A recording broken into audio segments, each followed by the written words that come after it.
여기에 아데닌, 구아닌, 사이토신, 타이민이 어떻게 이렇게 배치되느냐가 중요한 포인트다라는 거죠.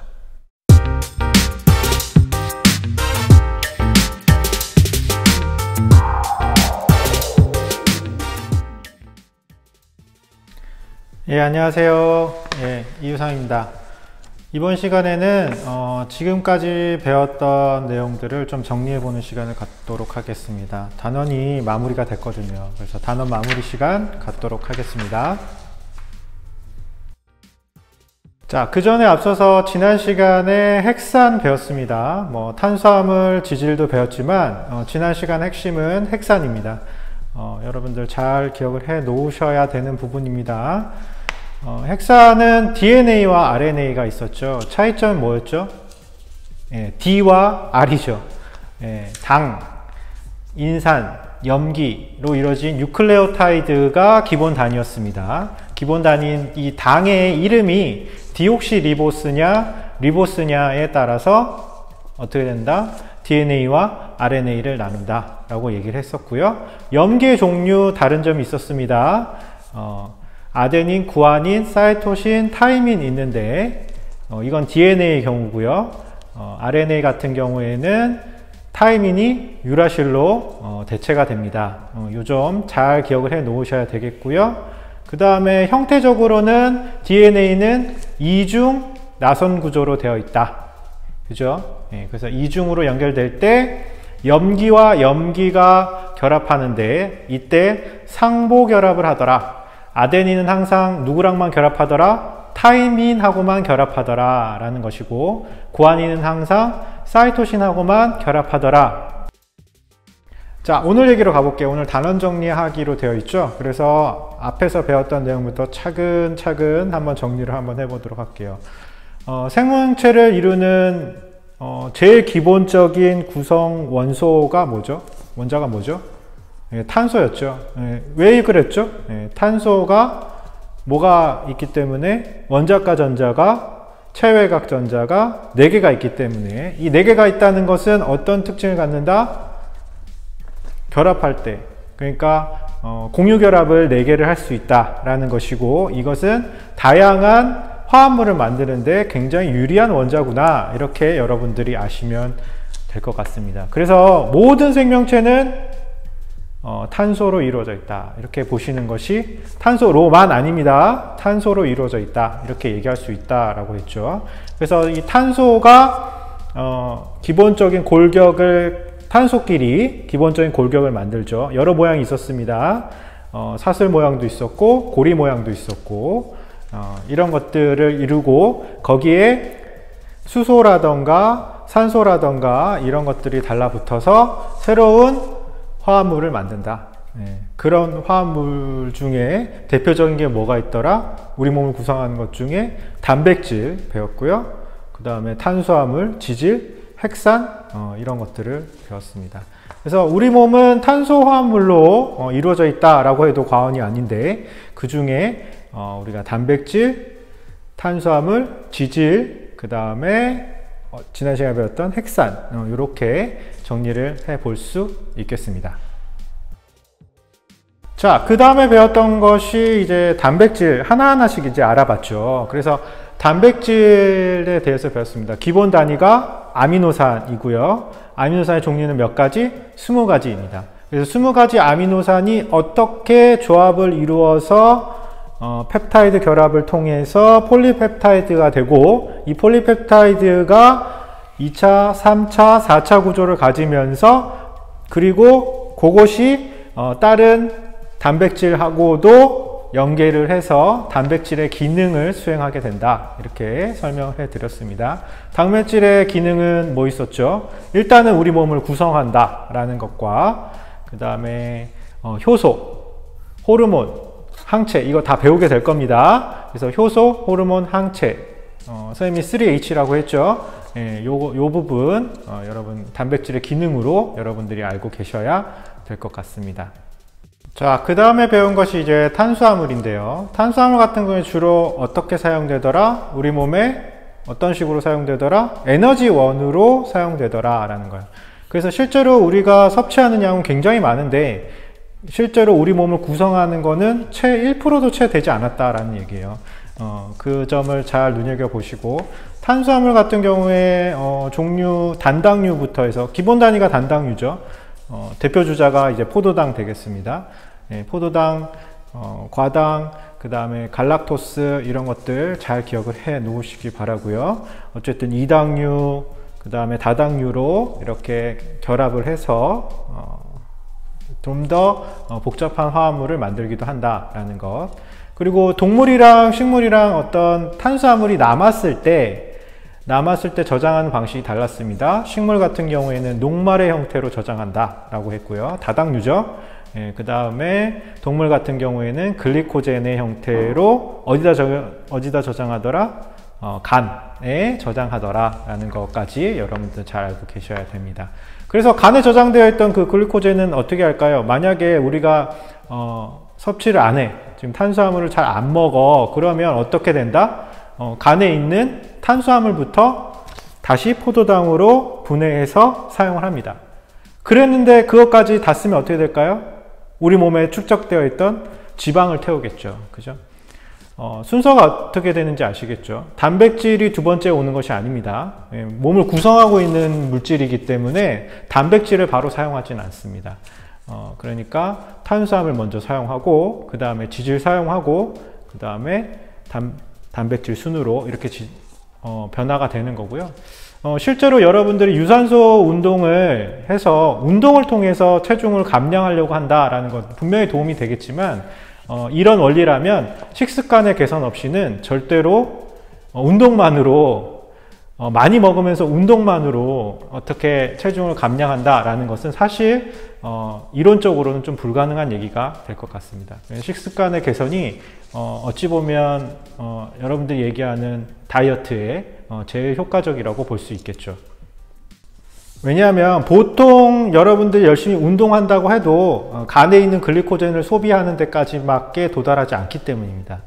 지방을 태워야 실제로 체중이라고 하는 것이 감량이 되는데, 지방을 태우기 전에 우리가 탄수화물 남은 거 저장해 놓은 거 간에다 저장해 놨다고 했죠. 그걸 사용하는 데까지밖에 안 되기 때문에 여러분들 유산소 운동을 정말 격하게 열심히 해야지만이 지방을 태울 수 있다, 이렇게 또 얘기를 해볼 수 있을 것 같네요. 자, 그 다음에 지질이 있었습니다. 지질 뭐 있다고 했죠? 지질의 종류에 중성지방, 그 다음 인지질, 스테로이드 있다고 했는데, 이 스테로이드는 교육과정에서 잘 다루지 않고요. 중성지방과 인지질이라고 했습니다. 중성지방은 어떤 식으로 사용된다? 우리 몸의 저장장치다, 이렇게 보시면 되겠죠. 저장할 때 사용한다. 주로 저장할 때 사용하고, 기본 단위가 뭐였습니까? 자, 기본 단위는 글리세롤 헤드와 그 다음에 꼬리에 뭐가 달려있더라? 지방산이 달려있더라 라는 거야. 지방산이 3개 붙어 있으면 뭐다? 중성지방. 2개 붙어 있으면 인지질, 이렇게 되는 거고요. 인지질 같은 경우에는 머리가 부분이 친수성, 꼬리 부분이 소수성. 이거는 뒤에 가서 우리가 막 얘기할 때 조금 더 얘기하도록 하겠습니다. 미리 그냥 한번 언급해 드린 겁니다. 그래서 인지질은 세포막을 구성하는 구성 성분이다, 이렇게 알고 계시면 되겠고, 중성지방은 우리 몸에 저장할 때 사용하는 매체이다, 이렇게 정리해 볼 수 있겠습니다. 자, 앞에서 다시 정리했었던 핵산 마무리 지어 봅시다. 핵산 다시 한번 정리해 볼게요. 그만큼 중요하다라는 겁니다. 핵산 뭐 있었죠? DNA, RNA 있었고요. 이중 나선 구조, 단일 가닥, 그 다음에 하는 일도 조금 달랐습니다. 유전 정보의 저장, 그리고 유전 정보의 전달, 뭐 이런 것들이 차이점이 될 수 있겠고요. 당연히 디옥시리보스, 리보스, 여러분들 당 이름까지 외우셔야 됩니다. 핵산의 기본 단위는 뭐였죠? 유클레오타이드. 유클레오타이드는 무엇으로 구성된 물질이다? 인산, 당, 염기가 1대1대1로 되어 있는 물질을 유클레오타이드라고 하고, 유클레오타이드가 쭉 연결돼서 폴리유클레오타이드를 구성하고, 이 유클레오타이드, 폴리유클레오타이드 한 가닥과 또 폴리유클레오타이드 한 가닥에 염기와 염기가 상보 결합을 해서 완성돼서 꼬여 있는 게 뭐라고요?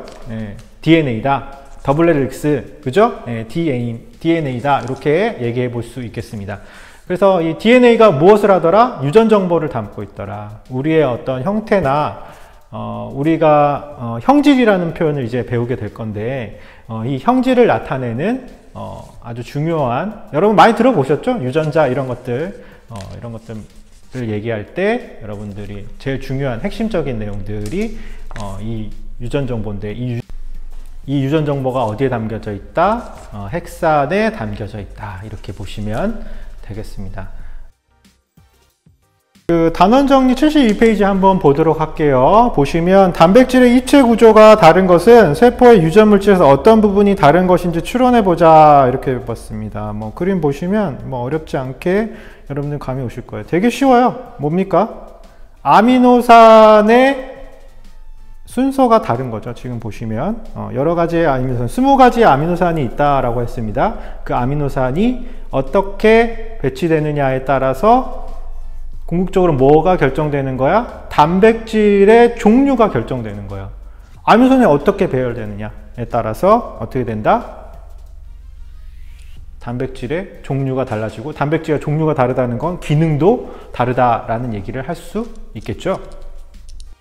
그리고 궁극적인 질문은 이거였어요. 세포의 유전물질에서 어떤 부분이 다른 것인지. 유전물질이라면 우리가 생각할 수 있는 건 DNA입니다. 그죠? DNA 어디가 다르기 때문에 이 아미노산과 단백질의 종류가 결정되느냐라는 얘기예요. 뒤에 가서 센트럴 도그마라고 하는 중심 원리를 배우게 되는데, 결국은 이 유전 정보를 담고 있는 어떤 부분이 다르기 때문에 이것이 반영이 돼서 아미노산의 종류를 결정하고, 이 아미노산의 종류가 결정된 것이 어떻게 된다?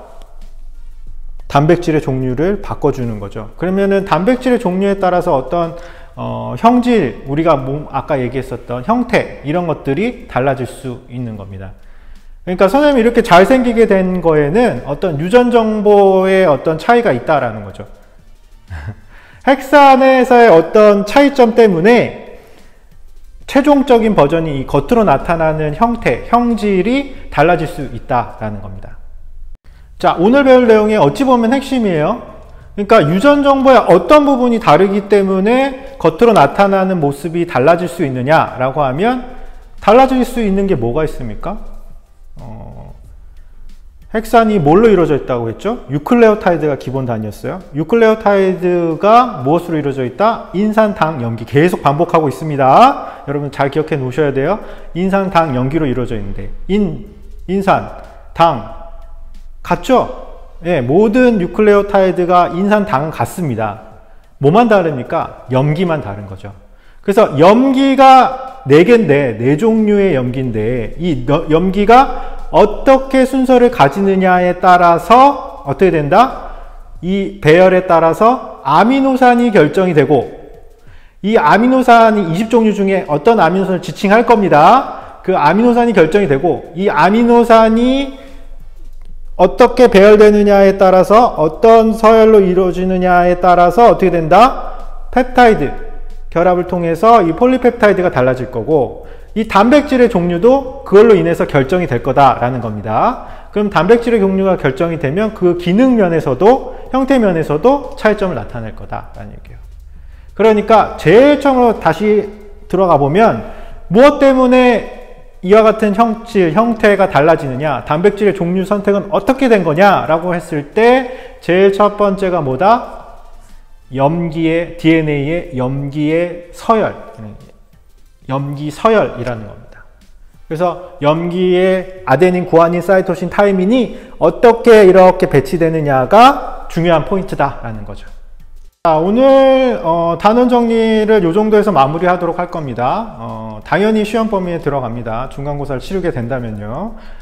상황상 지금 어떻게 진행될지 모르겠지만 여러분들 수업을 잘 들어 놓으시고 잘 정리해 두셨을 거라고 선생님은 생각해 봅니다. 약간 일방통행의 수업이 계속 진행되고 있어서 선생님도 고민이 큽니다. 계속 이렇게 수업만 하게 돼서 여러분의 반응이나 이런 것들을 받지 못해서, 피드백을 받지 못해서 선생님도 굉장히 좀 고민스럽습니다. 어떻게 해야 될지, 조금 이 상황을 조금 더 쌍방향이 될 수 있도록 선생님이 좀 생각을 좀 해보도록 할게요. 일단은 한 단원이 마무리가 됐습니다. 잘 정리해 보시고 이왕이면 문제도 좀 풀어보시면 좋을 것 같고, 기본적인 문제 다음에 수능 문제가 분명히 문제집마다 있을 겁니다. 예, 수능 문제 수준까지도 여러분들이 한 번쯤은 다뤄보시는 것이 좋을 것 같고, 혹시라도 질문이 생기면 아마 제가 질문 게시판을 만들 것 같아요. 그럼 질문 게시판에 여러분들이 올려주시는 것도 좋은 방법이 될 수 있을 것 같습니다. 예, 다음 시간에는 아예 단원이 점프를 합니다. 그래서 생명 시스템, 실질적인 이제 물질에 대해서 지금 배운 거고요. 생명 시스템을 이루는 물질에 대해서 배운 거고, 실제로 생명 시스템, 생명과학에서 말하는 시스템은 어떻게 이루어져 있느냐라는 얘기를 해보게 될 겁니다. 예, 다음 시간에 뵙겠습니다. 오늘 수고하셨습니다.